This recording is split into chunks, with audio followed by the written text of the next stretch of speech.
হযরত বেলাল বিদায় নিয়ে চলে গেলেন সুদূর সিরিয়ার দামেস্কে। বহুদিন পার হলো।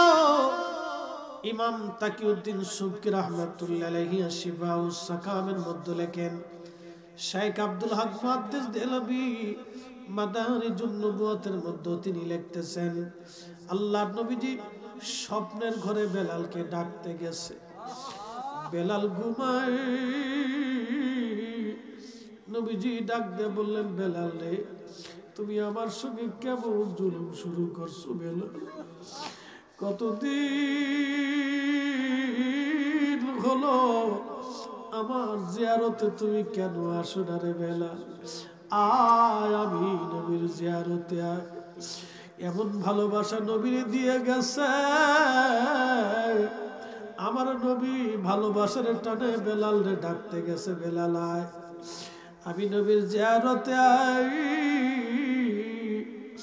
তুমি কেন আমার জিয়ারতে আসো না রে বেলাল আয়। একজন সাহাবী কি পরিমাণে ভালোবাসা দিলে নবী থেকে স্বপ্ন ডাকতে গেছে, বেলাল আয়, বেলাল আয়, আমি নবীর জিয়ারতে আয়। কি পরিমাণে ভালোবাসা দিলে নবী নিজে ডাকতে যায়। এর নাম ভালোবাসা, দলিল দিয়ে হয় না। দলিল দিয়ে ভালোবাসা হয় না রে বাপ, দলিল দিয়ে হয় না। যার অন্তরে নবীর ভালোবাসা আছে সে ভাগ্যবান। তার মতো বুলন্দ নসিব আর দুনিয়াতে নাই। আল্লাহর কসম করে বলি, নামাজ কবুল হয়েছে গ্যারান্টি নাই, হজ কবুল হবে গ্যারান্টি নাই, রোজা কবুল হবে গ্যারান্টি নাই, আমল কবুল হবে গ্যারান্টি নাই। আল্লাহ রসুলের মহব্বতের চোখের পানি বৃথা যায় না। এই পানিগুলি কবুল হয়, কবুল হয়, কবুল হয়। মাসির মাথার পরিমাণ পানি যদি চোখের কোণা দিয়ে ঝরে পড়িয়া যায়, আল্লাহ রসুল বলতেছেন ৭টা জাহান্নামের আগুন ওই পানি দিয়ে নিভাই দেওয়া যায়। হে রাসূল, তোমায় ভালোবাসি, অন্তরে শুধু মুখে নয়, জান্নাতের আশায় নয় হে রাসূল, জাহান্নামকে ডরি না। তোমায় পাওয়ার আশায় মানুষ উঠে যায় মদিনা, তোমায় পাওয়ার আশায় মানুষ উঠে যায় মদিনায়। এই আশিক দিদার দাও না, আর দূরে থাকিও না। এ আশিক দিদার দাও না, আর দূরে থাকিও না। হে রাসূল, তোমায় ভালোবাসি, অন্তরে শুধু মুখে নয়, জান্নাতের আশা নয় হে রাসূল, জাহান্নামকে ডরি না। খায়রুল কুরুনের নবীর মসজিদের প্রথম মুয়াজ্জিন বেলাল নিজের নামটা পর্যন্ত লিখতে পারতেন না। একজন কৃতদাস, কোনো চেহারা নাই। আজান দিতেন। বেলালের আজানের ফুয়ুজুত এতই কঠিন এবং জটিল ছিল, আজানটা দিতে দেরি হতো। ঘর থেকে পাগল পারা হয়ে সাহাবীরা বের হয়ে আসতেন। বেলালের আজান শুনে কোনো হৃদয় স্থির থাকতে পারত না। চিৎকার মেরে জোরে বলেন না সুবহানাল্লাহ। নবীর প্রেমিকেরা দিশেহারা, মরণের ভয় করে না, প্রেম তো মরে না।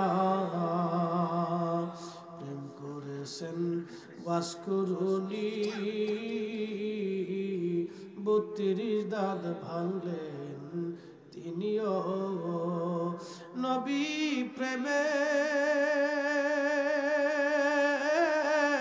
হযরত হামজালা ঘরে থাকতে পারে না প্রেম তো মরে না হযরত বেলালের মনে উমাইয়া এত পরিমাণে তাকে মারত মারার একটা রিমান্ডের একটা ছোট্ট উদাহরণ দিয়ে রাখি মক্কায় যারা গেছেন আপনারা জানেন পাথুরি এলাকা প্রচন্ড গরমে বালুগুলি উত্তপ্ত হয়ে যাইতো গলার মধ্যে রশি বেঁধে সারা মক্কার অলিগুলি দিয়ে বেলালকে টানা হতো প্রচন্ড গরম আর পাথুরির আঘাতে ফুসকা পরে পরে চামড়া উঠে উঠে উঠে উঠে রক্তগুলি বের হয়ে আসতো তারপরেও বেলালকে সারা হতো না একটাই কথা বেলাল হয় জীবন দিবি না হয় কালেমা দিবি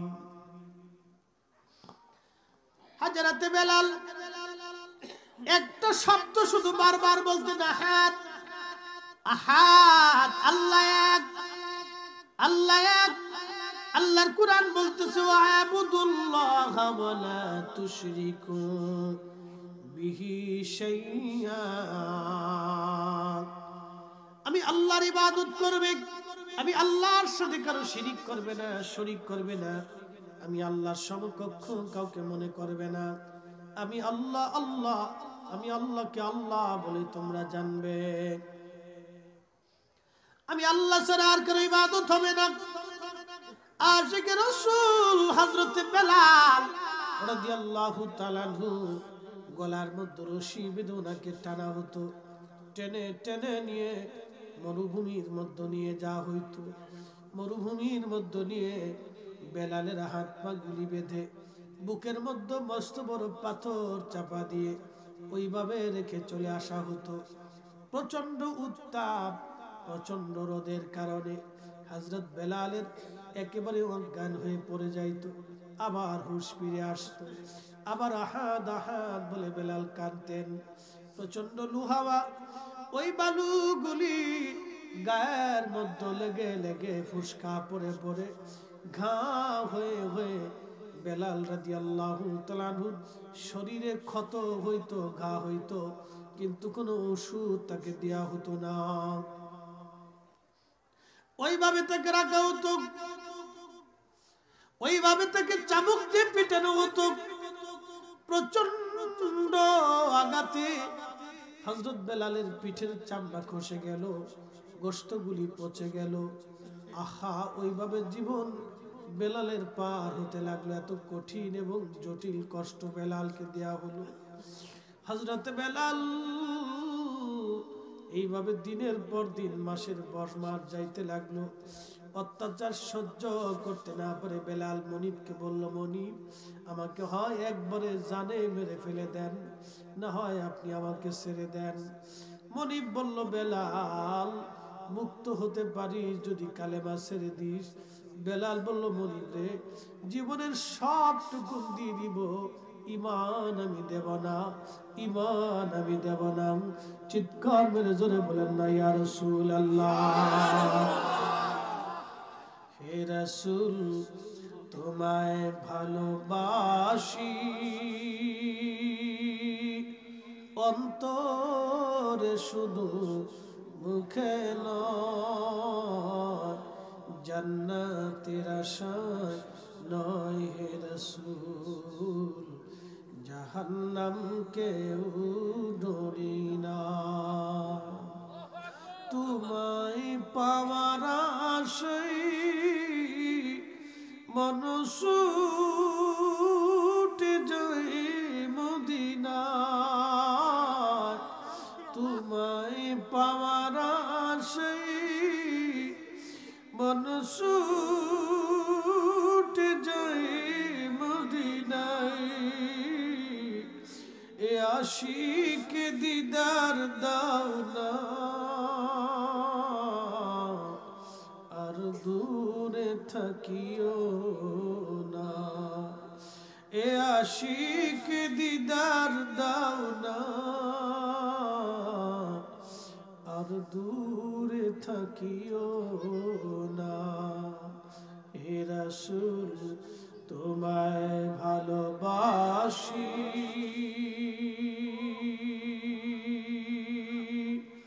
অন্তরে শুধু মুখে নয়, জান্নাতের আশা নয় হে রাসূল, জাহান্নাম কেউ ডরি না। হযরত আবু বকর বললেন, হুজুর বেলালের এতই কঠিন অত্যাচার আর সহ্য করা যায় না। নবীজি আমি দেখলাম বেলাল অজ্ঞান হয়ে দুম হয়ে রাস্তার পাশে তাকে হাত পা বেঁধে ফেলে রাখা হয়েছে। হুজুর অনুমতি যদি দেন আমি বেলালকে আজাদ করে দিতে চাই, কিনে নিয়ে আসতে চাই। আল্লাহর নবী বললেন, যাও রে আবু বকর, আমার বেলালকে কিনে তুমি আজাদ করো। তৎকালীন জমানায় 40,000 মতো দিরহাম দিয়ে হযরত আবু বকর তাকে কিনে নিয়ে আসলেন, আজাদ করে দিলেন বেলালকে। আল্লাহর নবী হিজরত করে মদিনাতুল মুনাওয়ারায় গেলেন, আজান প্রবর্তন হলো। স্বপ্নে আল্লাহ নবীজিকে আজান শিখাইলেন। আল্লাহর নবীর দরবারে বহু সাহাবী নবীর মসজিদের মুয়াজ্জিন হওয়ার বাসনা রেখেছিল। আল্লাহর নবী ডাক দিলেন, বেলাল কোথায়? লাব্বাইক ইয়া রাসূলুল্লাহ। আসো গো বেলাল, নবীর মসজিদের মুয়াজ্জিন তুমি হবা, যাও তোমাকে আজানগুলি শিখাই দিলাম। আল্লাহর নবী নিজে আজান শিখাইলেন, বেলাল রাদিয়াল্লাহু আনহু মুয়াজ্জিন হলেন। একবার জোরে বলা যাবে কি মারহাবা। সোনার গায়ের মুসলমান, নবীর দরবারে চেহারা দেখে কারো দাম নাই। বিরাট বড় আলেম হলেও কোনো কাজ হবে না, বিরাট বড় শাইখুল হাদিসের মুফতি দিয়ে কাজ হবে না, চ্যান্সেলর, ডক্টর আর প্রিন্সিপাল আর বিরাট বড় অধ্যাপক আর অধ্যক্ষ দিয়ে 4 পয়সাও মূল্য নাই। যদি আজকে রাসূল কলিজার মধ্যে না থাকে, মক্কার ইমাম হলেও রাসূলের দরবারে জায়গা হবে না। কথা বলেন ঠিক না বেঠিক? নবীর আশিক হযরত বেলাল, দেখেন তিনি হাবশী দেশের একজন মানুষ, তিনি আরবি না, তিনি আফ্রিকান হাবশী অঞ্চলের একজন মানুষ। চেহারা নাই, লেখাপড়া নাই, কৃতদাস ছিলেন, কোনো অর্থ করি নাই, কিচ্ছু ছিল না তার। কিন্তু কালেমার জন্য, রাসূলুল্লাহর মুহাব্বতের জন্য আল্লাহর নবী তাকে মসজিদে নববীর মুয়াজ্জিন বানায় দিলেন। এখানে আল্লাহর নবী তার লেখাপড়ার কোনো বায়োডাটা দেখেন নাই, আল্লাহর নবী তার অন্তরের হালত দেখেছিলেন এবং ইসলামের জন্য তার ত্যাগ আল্লাহর নবী দেখেছিলেন। নবীর উম্মত, আল্লাহর কোরআন বলতেছে, ইন্না আকরামাকুম ইনদাল্লাহি আতকাকুম। কে অধ্যক্ষ হবে আল্লাহর দরবারে দাম নাই, কার অন্তরে আল্লাহর ভয় আছে আল্লাহর দরবারে দাম আছে।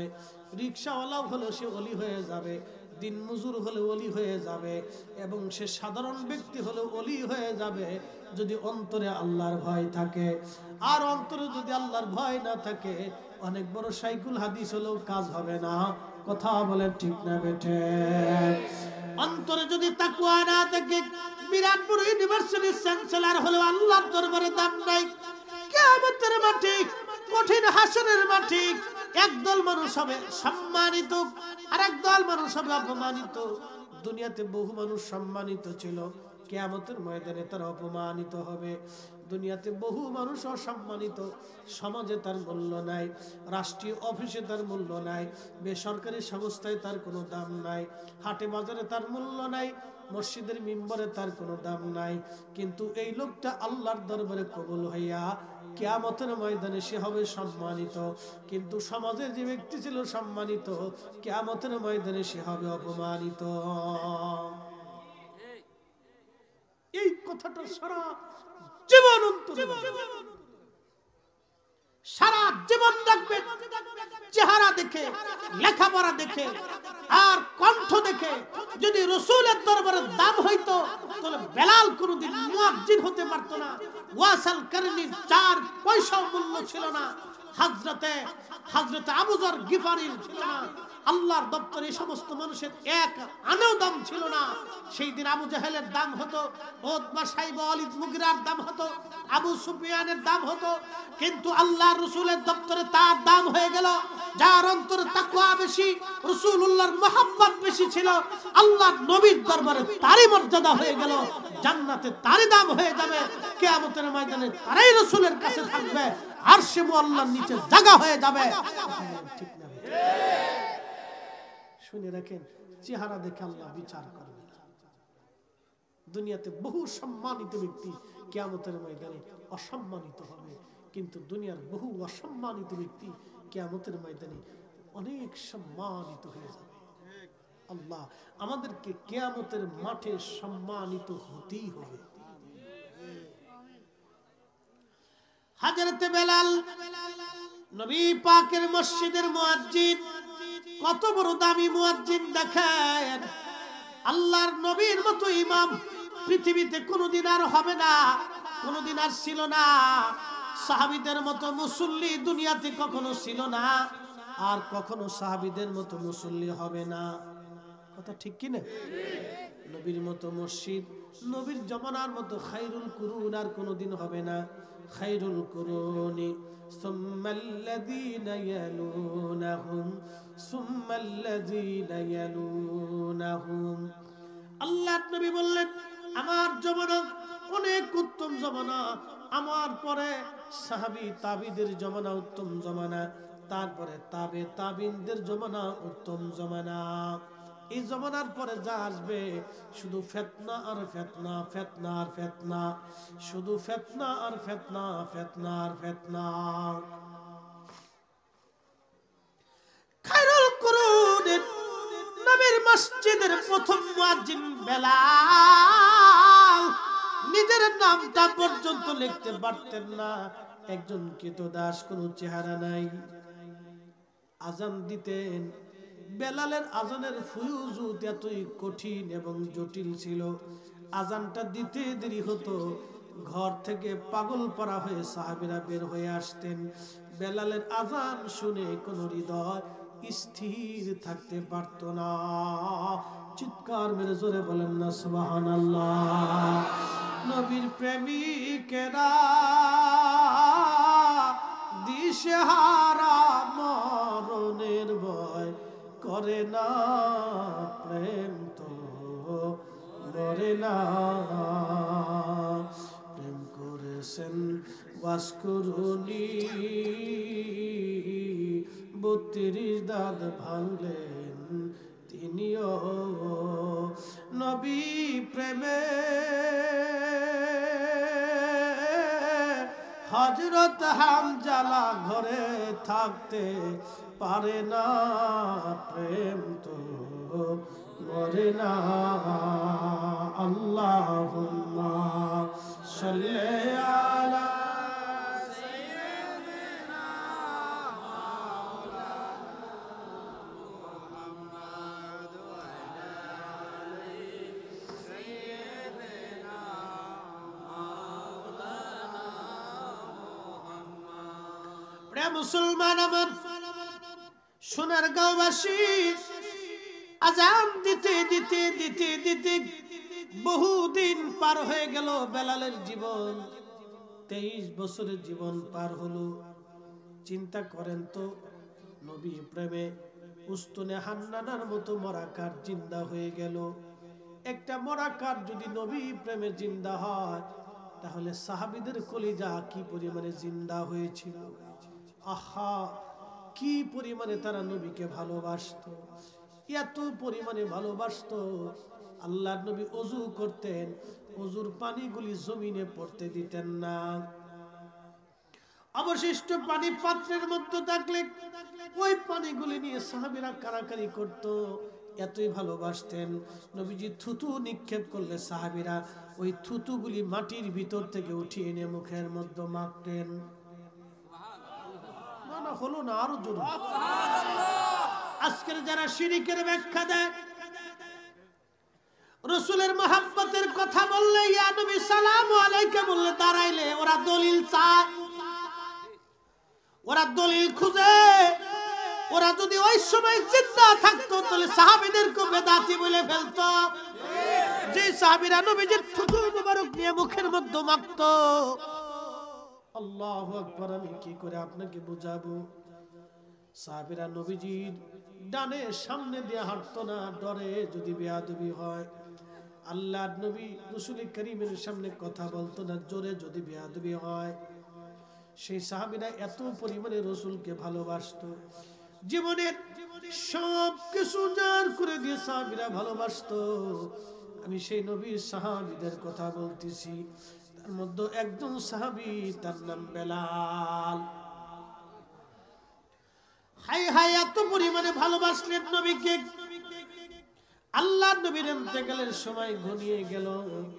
বর্তমানে যদি যান মসজিদে নববী, আল্লাহর নবীর রওজা মুবারক পশ্চিম কিবলামুখী হয়ে বাম পাশে দেখবেন একটা দরওয়াজা, দরজার নাম বাবে জিব্রাইল। এই দরজা দিয়ে জিব্রাইল আমিন আসতেন। আল্লাহর হাবিবের ইন্তেকালের সময় ঘনিয়ে গেল। এমন সময় জিব্রাইল আর আজরাইল দুইজন আসলেন, সালাম দিলেন। নবীজি সালামের জবাব দিলেন, দুইজন ভিতরে ঢুকলেন। আল্লাহর হাবিবের সামনে যে চুপচাপ বসে গেলেন। জিব্রাইল বলেন, ইয়া রাসূলুল্লাহ, আল্লাহর পক্ষ থেকে মালাকুল মউত আসছে আপনার সঙ্গে কথা বলার জন্য। যদি অনুমতি দেন মালাকুল মউত আপনার সঙ্গে কথা বলবে। একসাথে বলা যাবে আল্লাহু আকবার। পৃথিবীর কারো কাছে মালাকুল মউত অনুমতি চাই না। মালাকুল মউত সালাম দিলেন, ডেকে বলেন, ইয়া রাসূলুল্লাহ, নবীজি অনুমতি যদি দেন, আল্লাহর পক্ষ থেকে আমার উপরে ফরমান, আপনি অনুমতি দিলে আমি আপনার জান কবজ করে আল্লাহর দরবারে নিয়ে যাব। আর যদি অনুমতি না দেন, আমি আপনাকে রেখে দিয়ে ফিরে চলে যাব। আপনার যতদিন মন চায় ততদিন উম্মতের মাঝেই থাকবেন।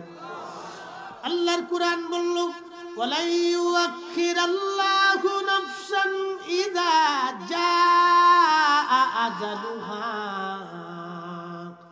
বান্দা, হায়াত শেষ হয়ে গেলে এক মুহূর্ত তোমাকে দুনিয়াতে আমি রাখবো না।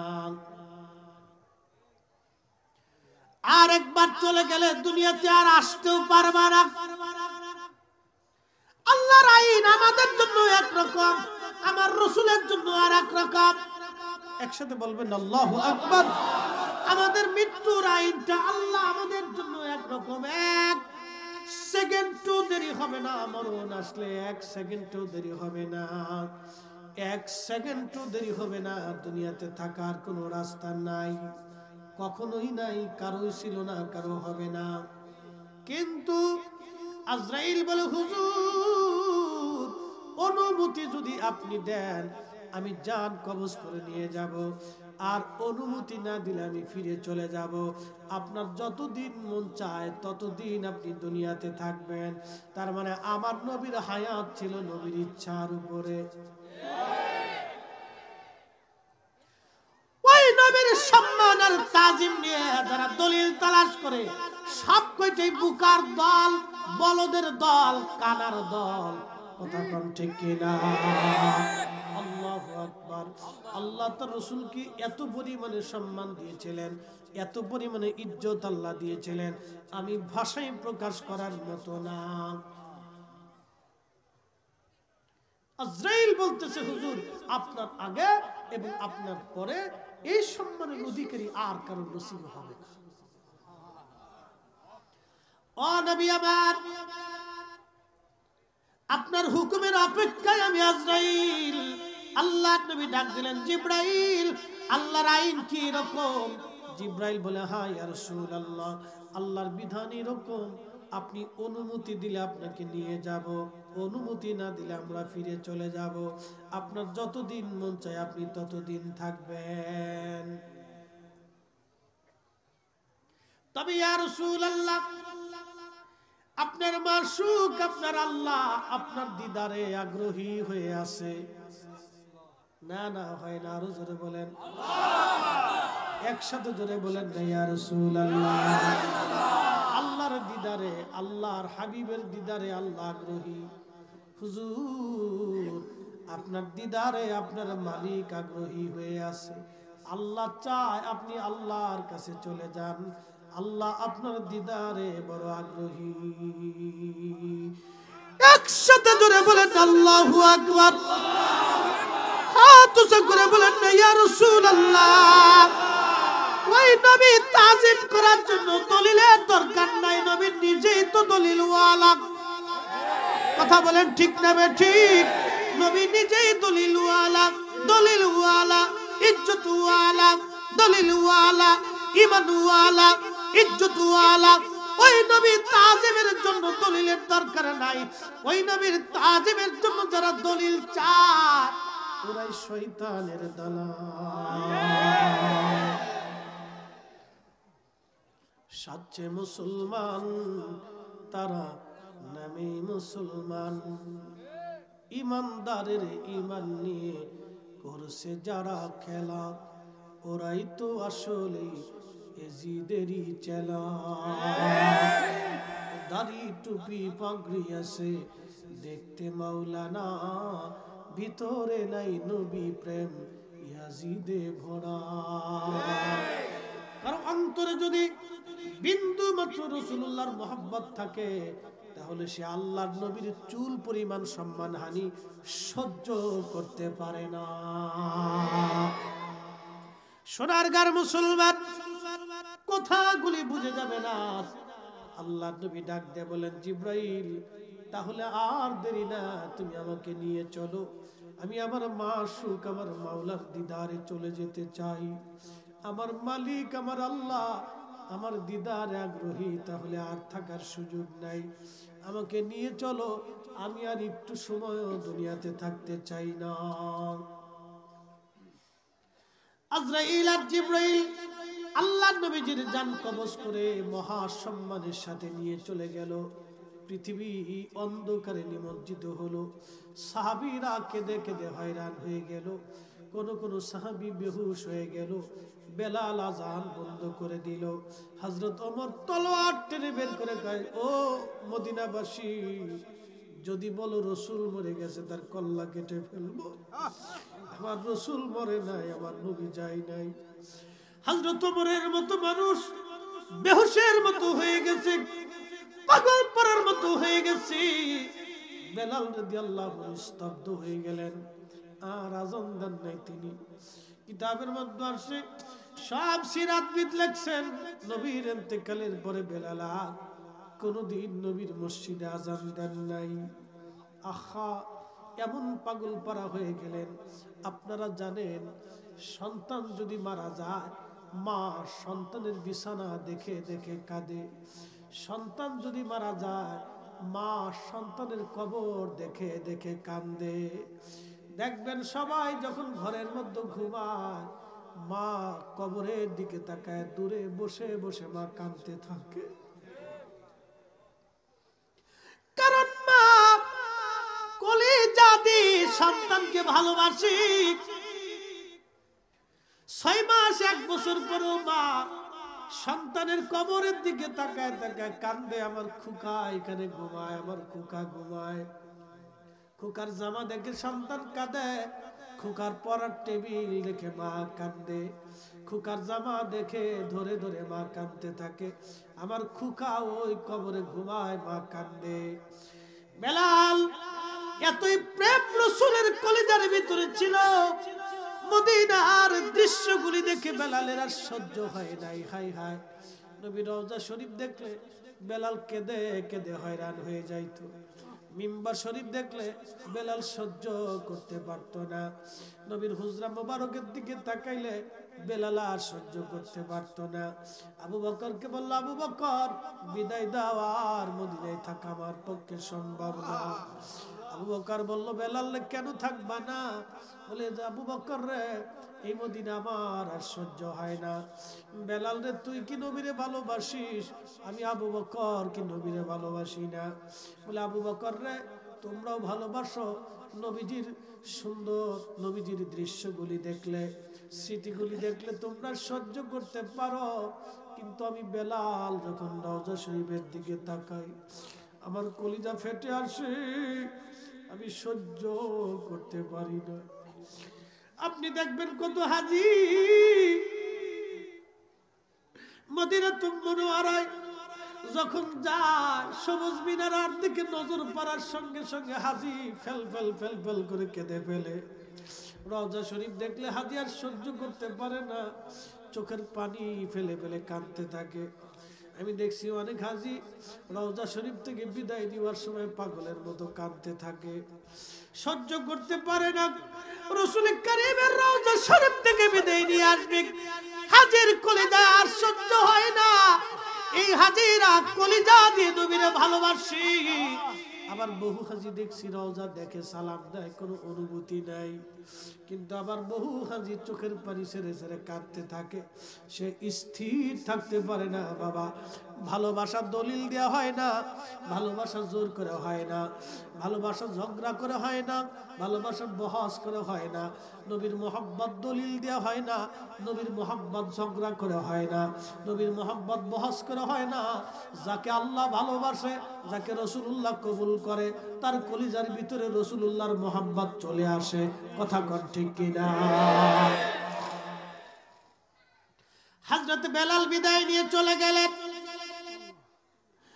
গেলেন সুদূর সিরিয়ার দামেস্কে।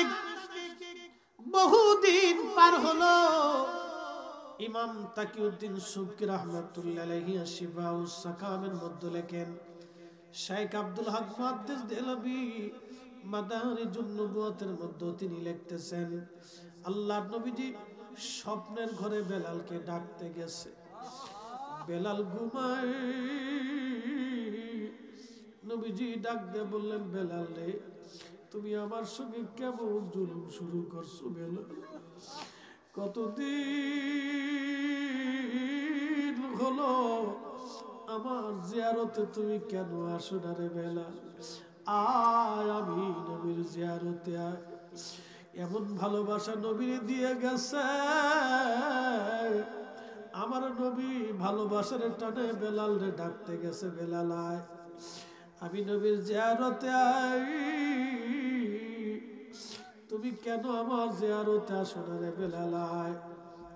একজন সাহাবী কি পরিমাণে ভালোবাসা দিলে নবী থেকে স্বপ্ন ডাকতে গেছে, বেলাল আয়, বেলাল আয়, আমি নবীর জিয়ারতে আয়। কি পরিমাণে ভালোবাসা দিলে নবী নিজে ডাকতে যায়, এর নাম ভালোবাসা। দলিল দিয়ে হয় না, দলিল দিয়ে ভালোবাসা হয় না রে বাপ, দলিল দিয়ে হয় না। যার অন্তরে নবীর ভালোবাসা আছে সে ভাগ্যবান, তার মতো বুলন্দ নসিবার দুনিয়াতে নাই।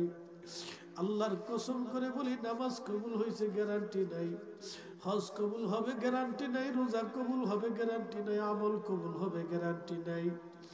আল্লাহ রসুলের মোহাব্বতের চোখের পানি বৃথা যায় না, এই পানিগুলি কবুল হয়, কবুল হয়, কবুল হয়। মাসির মাথার পরিমাণ পানি যদি চোখের কোণা দিয়ে ঝরে পড়িয়া যায়, আল্লাহ রসুল বলতেছেন ৭টা জাহান্নামের আগুন ওই পানি দিয়ে নিভাই দেওয়া যায়। হে রাসূল, তোমায় ভালোবাসি অন্তরে শুধু, মুখে নয়, জান্নাতের আশায় নয় হে রাসূল, জাহান্নামকে ডরি না। তোমায় পাওয়ার আশায় মানুষ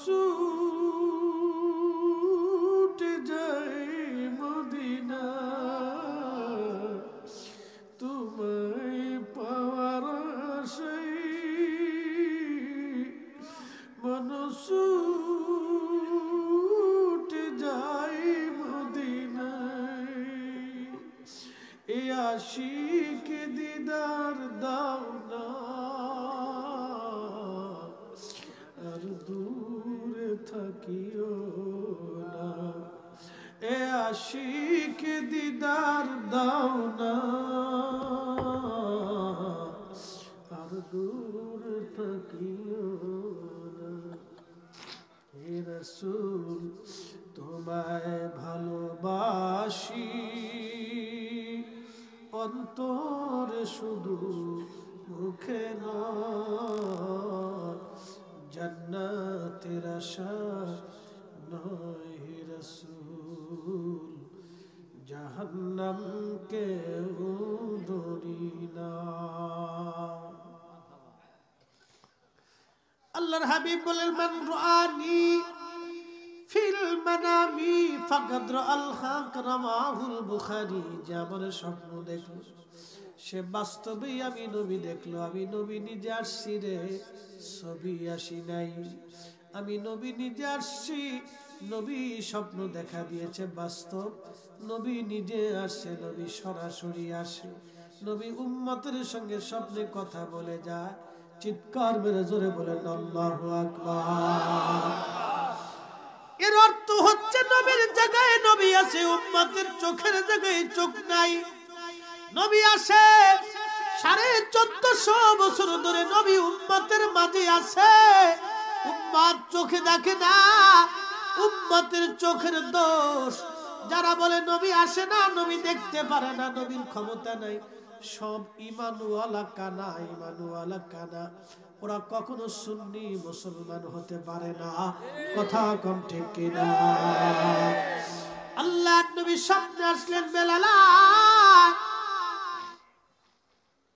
স্বপ্ন দেখিয়া বেলাল আর স্থির থাকতে পারেন নাই সুদূর সিরিয়া টু মদিনা বহু দূরের রাস্তা তৎকালীন জমানা আসাটা সহজ ছিল না হযরত বেলাল রওনা হয়ে গেলেন সুদূর সিরিয়া থেকে পাগল পারা হয়ে আর সিরিয়ায় থাকা যাবে না আমার রাসূল আমারে ডাকছে সুদূর সিরিয়া থেকে পাগল পারা হয়ে নবীরে পাগল রওজা শরীফে চলে আসলেন তখন কাঠের জালি দিয়ে রওজা মোবারক ঘিরে রাখা ছিল আল্লাহর নবীর আশিক হযরত বেলাল রওজা শরীফে কাঠের জালি মোবারকে মাথা ঠেকিয়ে গুনগুন করে কান্দে বলে হুজুর গোলাম আপনার কদমে হাজির হয়ে গেছে আপনি আসতে বলেছিলেন আমি আসছি গোলাম আপনার কদমে হাজির আমি আসছি আপনি আসতে বলেছিলেন আমি আসছি নতুন মুয়াজ্জিন এসে দেখলো বেলাল আসছে সারা মদিনায় খবর হলো বেলাল ফিরে আসছে ঘর থেকে সাহাবীরা বের হয়ে দৌড়ায় বেলাল বুঝি ফিরে আসছে রে নবীর মুয়াজ্জিন বেলাল আসছে যে আজানে মদিনা মুখরিত হতো আজানের ফুয়ুজুত এতই কঠিন আজান দিলে কোন সাহাবী আর ঘরে থাকতে পারত না সাহাবীরা এসে বারবার অনুরোধ করে বেলাল আজান দাও নবীর ইন্তেকালের পরে তো তুমি আর আজান দিলেই না বেলাল আজান দাও একটা বার আজকে মাহরুম করিও না বেলাল আজান দাও হযরত বেলাল কারো কথাই শুনে না বলে সাহাবীরা আগে আজান দিলে নবীজি নামাজে আসতো বলো আমি কারে আজান শোনাবো কে আজ নামাজে আসবে বলো আমার আজানে কে নামাজ পড়াবে বলো আমার আজানে কে নামাজ পড়াবে বলো সাহাবীরা কাঁদে আর বলে না বেলাল আজান একটা বার আজান দাও কতদিন হলো তুমি আর আজান দাও না হযরত বেলাল মাত্র দুইটা আজান তিনি দিয়েছিলেন একটা আজান মদিনায় দিয়েছিলেন আর একটা আজান তিনি বাইতুল আকসায় দিয়েছিলেন বন্ধু খুবই মনোযোগ হযরত বেলালকে সাহাবীরা অনুরোধ করতে লাগলেন এমন সময় সাহাবীরা বলল না আমাদের কথায় বেলাল আজান দিবেন দেখো গো হাসান আর হুসাইন আসেনি, দুইজন দেখতে নবীজির মতো দেখা যাইতো, একেবারেই নানা চেহারা পাইছিলেন দুইজন। দুইজনকে ডেকে আনা হলো। এরশাদ পরে হযরতে বেলাল রওজা শরীফ থেকে উঠে একবার ইমাম হাসানের বুকের মধ্যে মাথা ঠেকায় কান্দে, আবার ইমাম হুসাইনের বুকের মধ্যে মাথা ঠেকায় কান্দে। এইভাবে কাঁদতে লাগতেছে, বেলাল গুন গুন করে জড়িয়ে ধরে কান্দে। সমস্ত নীরবতা ভেঙে ইমাম হাসান ডাক দিয়ে বলল, নানার মুয়াজ্জিন, যেই কণ্ঠ দিয়া নানার আজান শুনাইতা, একটাবার যাও মিনারায়, আজকে আমাদেরকেও আজান শুনাইয়া যাও। ইমাম হাসান বলছে, আর স্থির থাকতে পারেন না বেলাল, উঠিয়া হযরত বেলাল সেই মিনারায় চলে গেলেন। বনু নাজ্জার গোত্রের মহিলার একটা ছাদ ছিল, এই উঁচু ছাদের উপরে দাঁড়াইয়া বেলাল আজান দিতেন। এই মহিলা সাহাবীর ছাদ, এই ছাদের উপরে দাঁড়াইয়া দাঁড়াইয়া বেলাল আজান দিতেন। ওইখানে দাঁড়াইয়া বেলাল আজান শুরু করছে, আল্লাহু আকবার আল্লাহু আকবার। সারা মদিনার রন্দে রন্দে ফজরের সময় আজান সরিয়ে গেল, নীরব মদিনা, আজান সরিয়ে গেছে সারা মদিনায় আজান। আহা, আজানের আবার শুনিয়া সাহাবীরা ঘর থেকে বের হয়ে দৌড় মারছে। নবীর মুয়াজ্জিন বেলালের আজান, নবীর মুয়াজ্জিন বেলালের আজান। এই আজানের এতই প্রয়োজন, সাহাবীরা স্থির থাকতে পারেন নাই। আল্লাহু আকবার আল্লাহু আকবার। সারা মদিনার থেকে সাহাবীরা পাগল পারা হয়ে দৌড় মারছে। নবীর মুয়াজ্জিন বেলালের আজান, বেলালের আজান। আশহাদু আল্লা ইলাহা ইল্লাল্লাহ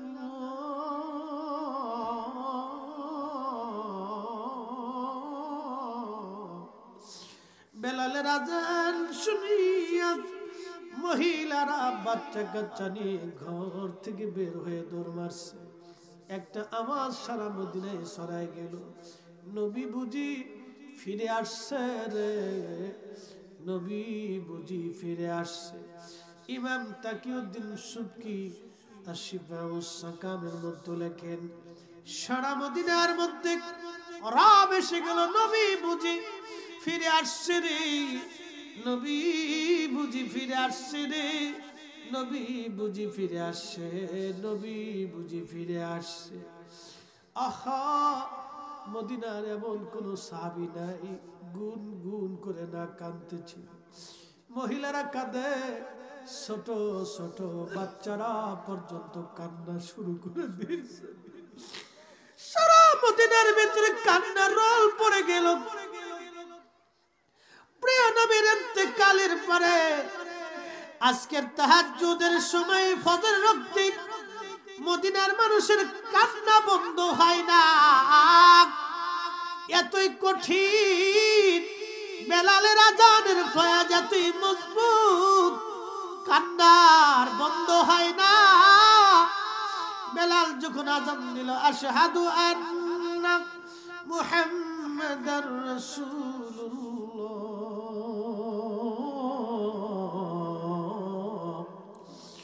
আল্লাহু আকবার আল্লাহু আকবার। পৃথিবীর মাটি আর স্থির থাকতে পারে নাই, মদিনার মাটি থর থর থর থর করে কেঁপে উঠেছে। আল্লাহু আকবার।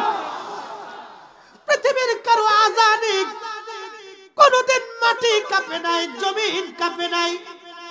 পৃথিবীতে কারো আজানে কিয়ামত পর্যন্ত কোনদিন জমিন কাঁপবে না, একমাত্র বেলালের আজানে সেদিন পৃথিবী থর থর থর থর করে কেঁপেছিল।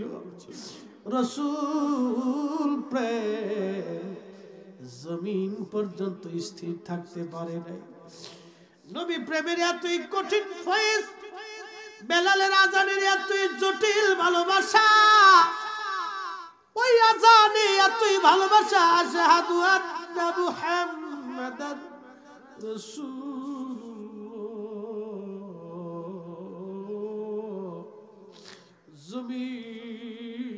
পর্যন্ত থরথর করে কাঁপতে লাগলো। জমিন কাঁদে রে জমিন কাঁদে, মাটি কাঁদে। আমরা হইতাম এ দুনিয়ায় নবীর দেখা পাইতাম, এ দুনিয়ায় নবীর দেখা পাইতাম। নবীর আশিক আশিক রাসূল বেলাল রাদিয়াল্লাহু আনহু অজ্ঞান হয়ে পড়ে গেলেন, বেহুশ হয়ে গেলেন, আর স্থির নিজেকে রাখতে পারেন নাই। আজ সেই মুসলিম আছে আগের মতোই, আবু বকর ওমর আলী নেই। আজানে রসম আছে আগের মতোই, আজানে রসম আছে আগের মতোই। বেলালের মতো মুয়াজ্জিন নেই। আজও সেই কোরআনের পাঠক আছে আগের মতোই, আবু বকরের মতো পাঠক নেই। আজানের প্রয়োজন এতই কঠিন। আরেকটা আজান বেলাল বাইতুল আকসায় দিয়েছিল, যেই আকসা নিয়ে জিহাদ হয়। এই বাইতুল আকসা প্রথম দখল করলেন হযরত ওমরের জমানায়। হযরত ওমর রাদিয়াল্লাহু আনহু বাইতুল আকসা দখল করলেন। বাইতুল আকসা দখল করার পরে হযরত ওমর ওই দিন বেলাল সিরিয়ার থেকে বাইতুল আকসায় উপস্থিত। হযরত ওমর বললেন, বেলাল, নবীর জমানাতে মসজিদে নববীতে তুমি যেইভাবে আজান দিতা, একটা বার আজকে বাইতুল আকসায় তুমি সেই আজানটা আমারে শোনাও। বেলাল বলে, না ওমর, নবীর ইন্তেকালের পরে আমি আর আজান দেই নাই, আমি আর আজান দিব না, আপনি আমাকে অনুরোধ করবেন না। আবু দারদা রাদিয়াল্লাহু আনহু তখন উপস্থিত, বহু সাহাবী ওই মজলিসের মধ্যে উপস্থিত। সব সাহাবীরা বলেন, বেলাল, বাইতুল আকসাতে একটা বার তুমি আজান দিয়ে যাও। মদিনায় কত আজান শুনছি, আজকে বাইতুল আকসায় একটা আজান দাও। সিরাতের মধ্যে আসছে, যে বাইতুল আকসা নিয়ে আজকে ফিলিস্তিনিরা লড়াই করে, ওই বাইতুল আকসায় দাঁড়াইয়া বেলাল যখন আজান দিয়েছিলেন, হযরত ওমর এমন ভাবে চিৎকার মেরে মেরে কাঁদছিলেন, মাটির মধ্যে গড়াগড়ি খাইতেছিলেন। আবু দারদা বেহুশ হয়ে গিয়েছিলেন। রাসূলের সেই স্মৃতিগুলি মনে পড়ে সাহাবীরা পাগল পারা ছটফট করে কাঁদতেছিলেন। এমনকি খ্রিস্টানরা পর্যন্ত বেলালের দিকে তাকায়া চোখের দানা দিয়ে পানি পড়তেছিল, এমন আজানের প্রয়োজন। আল্লাহু আকবার। রাসূল প্রেম দলিল দেয়া হয় না, নবীর ভালোবাসা দলিল দেয়া হয় না, নবীর ভালোবাসা বহাস করে হয় না, নবীর ভালোবাসা ঝগড়া করে হয় না। আল্লাহ যারে কবুল করে তার অন্তরে নবীর ভালোবাসা দিয়ে দেয়। কি কথা বলেন, ঠিক কি না? আল্লাহ যারে কবুল করে তারে মুসলমান বানায়, আল্লাহ যারে কবুল করে তারে আশিক রাসূল বানায়, আল্লাহ যারে কবুল করে তার গোলাম বানায় দেয়, আল্লাহ যারে কবুল করে তার নবীর মুহিব্বিন বানায়, যারে কবুল করে না সে কোনোদিনও হইতে পারে না। বাজানো অনেক বড় বড় আলেম মদিনাতে দেখবেন, বিরাট বড় বড় শায়েখ রওজা শরীফের পাশে এমন ভাবে দাঁড়ায় যেন আল্লাহর নবীর ছোট ভাই ওর বড় ভাই। আল্লাহর নবীরে তারা কিছুই মনে করে না। কিন্তু আমাদের দেশের হাজিরা যখন মক্কা মদিনায় যায়, আল্লাহর নবীর রওজা মোবারক দেখলে আর স্থির থাকতে পারে না, থরথর থরথর করে কাঁপে আর কাঁদতে থাকে। কথা কোন ঠিক কিনা? আরে হুজুর গাউসে পাকের মতো এত বড় ওলি রাসূলের রওজা মোবারকের সামনে পাগল পারা হয়ে থাকতেন। ইমাম মালিকের মতো এত বড় ইমাম জীবনে কোনোদিন মদিনায় জুতা স্যান্ডেল পরেন নাই, মদিনার মাটির মধ্যে থুতু ফেলেন নাই, মদিনার হাউদের মধ্যে পায়খানা পেশাব করেন নাই। জিজ্ঞেস করলে বলা হলো, ইমাম মালিক দলিল কি? ইমাম মালিকের একটা দলিল, যেই মাটির মধ্যে রাসূল আমার ঘুমায় ওই মাটির উপরে আমি কি করে জুতা পারবো, ওই মাটির উপরে কি করে থুতু ফেলবো, ওই মাটির ভিতরে কি করে পায়খানা পেশাব করবো, আমি ইমাম মালিকের পক্ষে কলিজায় সাহস নাই ওই মাটির মধ্যে আমি থুতু নিক্ষেপ করি।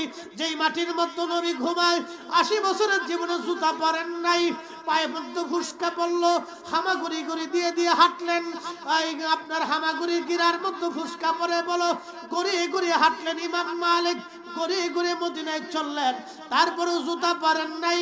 আল্লাহর নবীর প্রতি শ্রদ্ধা এবং তাজিম ও ভালোবাসার জন্য আল্লাহর নবী 100 বার ইমাম মালিকের সঙ্গে স্বপ্নে দেখা দিলেন। আরো জোরে বলেন আল্লাহু আকবার। ওরা বলে তোমরা কিয়ামে দাঁড়াও, দলিল কি? আমরা বলবো ইমাম মালিক দলিল দিছে মদিনার মাটির মধ্যে নবী ঘুমায়, এই জন্য জুতা পরি না। আমরা কিয়ামের এত দলিলের দরকার নাই। আমরা নবীকে সালাম দিল 1000 কোটি টাকা দিলেও বসে থাকা সম্ভব না। আমার অন্তরে যদি রাসূলের তাজিম থাকে অবশ্যই ওই উম্মত নবীর সম্মানে দাঁড়ায় যাবে। আর যেটা বিয়াদব, যেটা বিয়াদব ও দাঁড়াবে না, ও সারা জীবন বিয়াদবি থাকবে, ওর আদব কোনোদিন হবে না। কথা বলেন ঠিক কিনা?